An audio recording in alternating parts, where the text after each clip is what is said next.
ब्रह्मा की दाढ़ी पकड़ लिया। अच्छे लोग बैठे सुनना। और जैसे ब्रह्मा की दाढ़ी बच्चे ने पकड़ा, ब्रह्मा जी दाढ़ी छुड़ाने लगे। वो छोटा सा बच्चा दाढ़ी छोड़ा, ब्रह्मा जी की आंखों से अश्रु गिरने लगा। सारे देवता आ गए, सारे देवताओं ने प्रयास किया। और जब सारे देवताओं ने प्रयास किया, फिर भी उस बच्चे ने दाढ़ी नहीं छोड़ा। आप सोच रहे हैं कि ब्रह्मा की दाढ़ी पकड़ के हिला रहा है। अरे उस ब्रह्मा को छोड़ो, आज हर घर के ब्रह्मा की दाढ़ी पकड़ के हिलाई जा रही है। दाढ़ी का मतलब मान और सम्मान। आज ब्रह्मा का मतलब बाबा, पितामह। हर घर के पितामह, बाबा, दादा का सम्मान खतरे में है।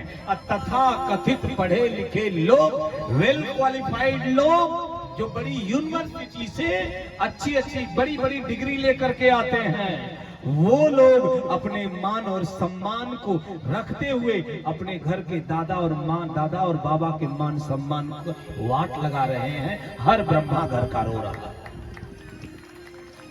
निवेदन करो श्रोता भगवान, विलक्षण दुनिया, विलक्षण करने वाले सोचते नहीं है।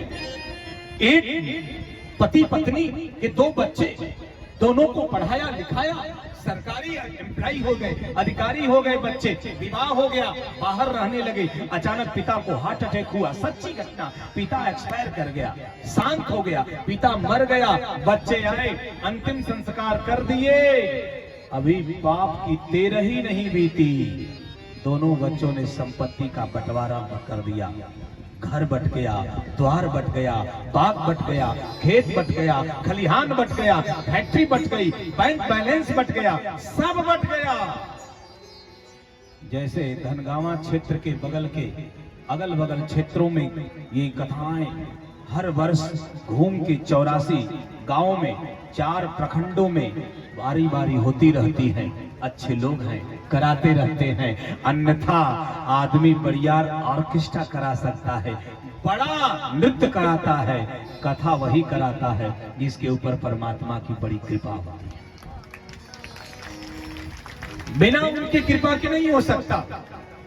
गांव के पंच जुटे, पंचों ने आकर के कहा, तुम लोगों को शर्म नहीं आती? बाप की 13 ही नहीं बती, संपत्ति का बंटवारा कर दिए। उन दोनों ने हंस के कहा, ध्यान से सुनिए भैया, उन दोनों ने हंस के कहा, दद्दा संपत्ति बंट गई, दिख रहा है, विवाद नहीं हुआ, यह नहीं दिख रहा। दोनों भाइयों में विवाद नहीं हुआ, ये नहीं दिख रहा। वेल क्वालिफाइड है, बड़ी यूनिवर्सिटी से डिग्री लेके आए। पंचों ने कहा, बच्चा सब बच गया। कहा सब बट गया? कहा कुछ बचा नहीं? कहा कुछ नहीं। कहा घर के कोने में पड़ी बूढ़ी माँ, उसका? घर के कोने में पड़ी बूढ़ी माँ, उसका? उन बच्चों ने हंस के कहा, बाबा इट्स सिंपल, हम 2 भाई हैं, 15 दिन बड़े भैया के पास और 15 दिन छोटे भैया के पास, माँ भी बढ़ जाएगी। तरस आती है मुझे, वेदना होती है रितेश के हृदय में, मांस के लोथड़े में, माँ के रूप में, माँ के गर्भ से हम और आप पैदा होते हैं। और उस मांस के लोथड़े को ये माता पिता संवार करके अपने अनपढ़ रहते हैं, हमको पढ़ाते हैं, अपने भूखे रहते हैं, हमको खिलाते हैं, अपने फटे कपड़े पहनते हैं, हमको रेमंड का सूट सिलाते हैं, अपने दुख उठाते हैं, बच्चों को सुख देते हैं। मांस के लोथड़े को पढ़ा लिखा करके मनुष्य की योनि में पहुंचाते हैं। और जब हम पढ़ लिख करके बड़ी यूनिवर्सिटी से बड़ी डिग्री लेकर के आते हैं, तो वृद्धावस्था में उस माता पिता को मानव की योनि से खींच करके बंदर की योनि में पहुंचा देते हैं, कभी इस डाल पर और कभी उस डाल पर, और कहते हैं लानत है, धिक्कार है ऐसी शिक्षा पर जो माता पिता को विवश कर देती है। माता पिता की वृद्धावस्था में आंखों में अश्रु आए, इससे बड़ी कोई वेदना नहीं है। अब मैं डिम डिम घोष करके बोलूं, जिसने माता को नहीं जाना वो विधाता को जानने का अधिकारी नहीं है। जिसने पिता को नहीं जाना वो जगत पिता को जानने का अधिकारी नहीं है। पहली सीढ़ी ये माँ बाप, यहां से भगवान की यात्रा होती है। राम जी ने क्या किया? प्रातः काल उठ के रघुनाथा मातु पिता गुरु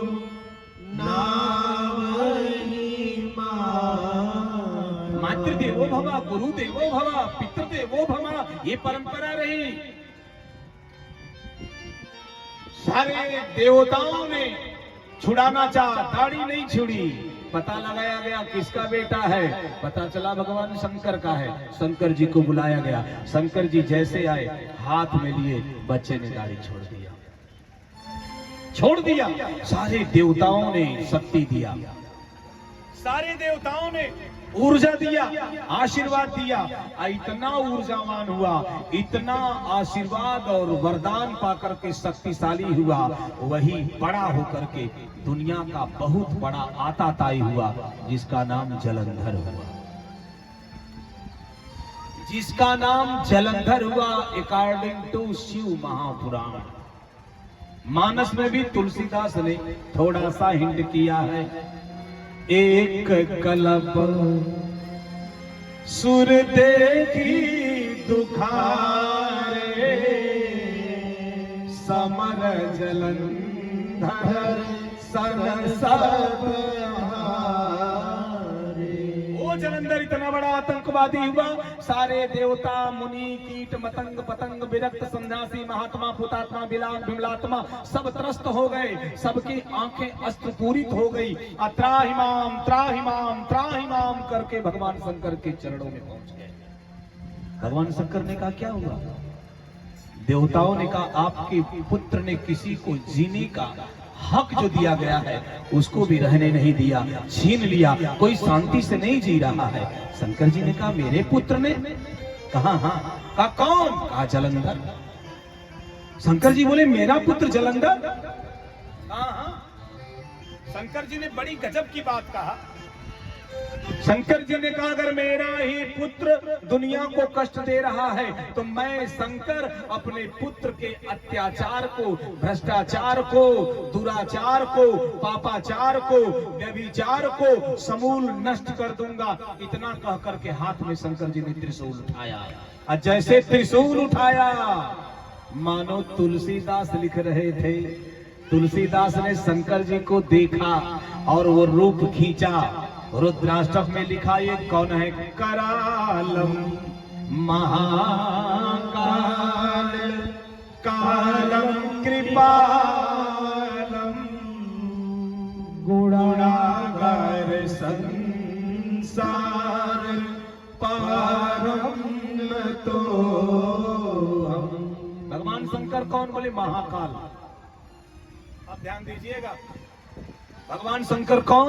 बोले महाकाल। अब महाकाल हाथ में त्रिशूल ने, त्रिशूल यानी तीन सूल। और तीन सूल कौन है? दैहिक, दैविक, भौतिक।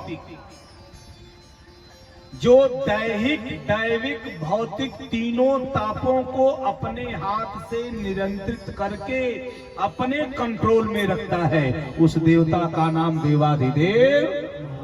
न दैहिक ताप उनको छू सकता है, न दैविक ताप छू सकता है, न भौतिक ताप छू सकता है। ये शंकर भगवान है।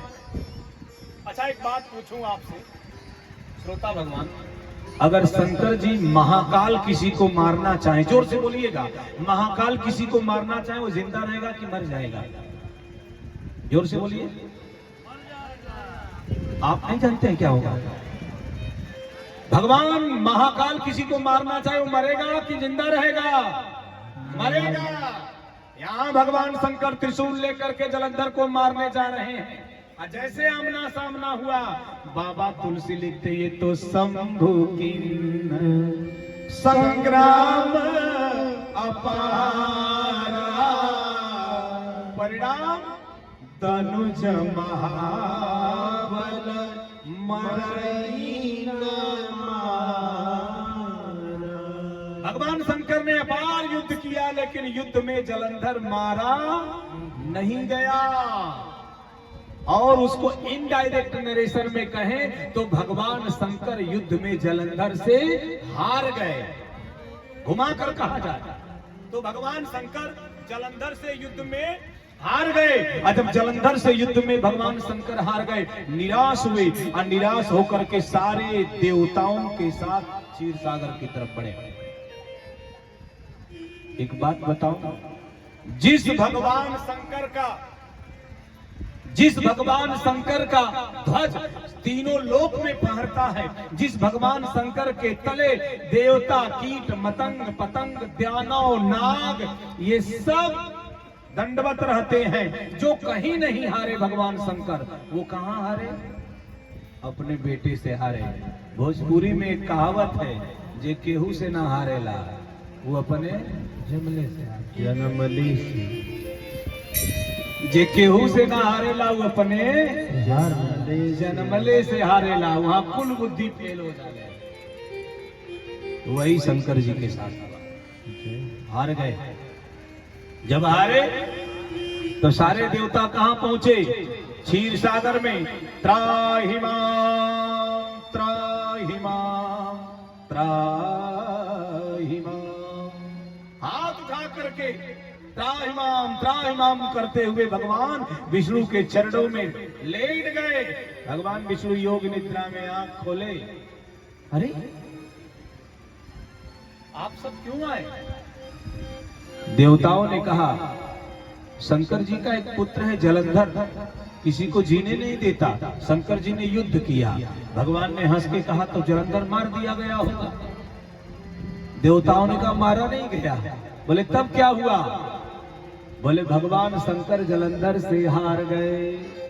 और जब विष्णु भगवान सुने भगवान शंकर जलंधर से हार गए, विष्णु भगवान ने शंकर जी से कहा, प्रभु जलंधर आपसे ज्यादा शक्तिशाली है? नहीं।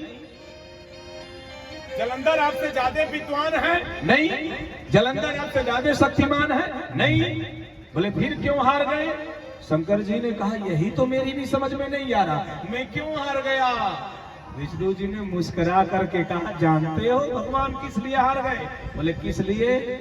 बोले जलंधर से हारने के पीछे जलंधर की ताकत नहीं, ये विभाग काम कर रहा। ये विभाग, ये मातृशक्ति काम कर रही थी। बोले कैसे? तुलसीदास लिखते, परम सती असुराधिप नारी बलताई न जितहि पूरा। ये सामान्य है, ये सामान्य नहीं है। अच्छा, आपको धन चाहिए तो किसकी पूजा करते हैं? किसकी? लक्ष्मी की। तो ये वित्त मंत्रालय आपके पास है कि निर्मला सीतारमण के पास है? किसके पास है? इनके पास है। अच्छा, ज्ञान चाहिए तो किसकी पूजा करते हैं? सरस्वती की। ये मानव संसाधन विकास मंत्रालय किसके पास है? इनके पास है ना, सरस्वती जी। अच्छा, आपको शक्ति चाहिए तो 9 दिन किसकी पूजा करते हैं?